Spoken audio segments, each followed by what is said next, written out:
പ്രധാനമന്ത്രിയുടെ ക്ഷണം സ്വീകരിച്ച് ഡൽഹിയിലെത്തിയ തിരുവല്ലാമല പഞ്ചായത്ത് പ്രസിഡന്റിനും വൈസ് പ്രസിഡന്റിനും സ്വീകരണം നൽകി. ഡൽഹി തിരുവല്ലാമല കൂട്ടായ്മയുടെ നേതൃത്വത്തിലാണ് സ്വീകരണം ഏർപ്പെടുത്തിയത്.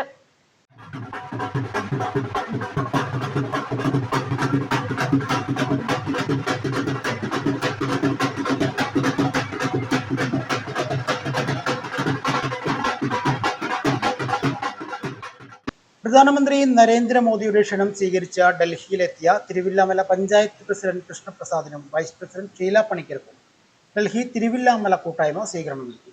വികസിത ഭാരതം, വികസിത കേരളം, വികസിത തിരുവില്ലാമല എന്ന ലക്ഷ്യത്തോടെ നൈപുണ്യ വികസന പ്രവർത്തനങ്ങൾ ചർച്ച ചെയ്യാനാണ് തിരുവില്ലാമല പഞ്ചായത്ത് അധ്യക്ഷനും ഉപാധ്യക്ഷനും ഡൽഹിയിലെത്തിയത്. ഡൽഹി തിരുവില്ലാമല കൂട്ടായ്മ ഭാരവാഹികളായ ശ്രീകുട്ടൻ, കൃഷ്ണൻകുട്ടി നായർ, ശിവശങ്കരൻ എന്നിവരുടെ നേതൃത്വത്തിലായിരുന്നു സ്വീകരണം ഒരുക്കിയത്. വാദ്യമേളങ്ങളുടെ അകമ്പടിയോടെയാണ് ഡൽഹിയിലെ വില്ലോമലക്കാർ പ്രസിഡന്റിനെയും വൈസ് പ്രസിഡന്റിനെയും വരവേറ്റത്.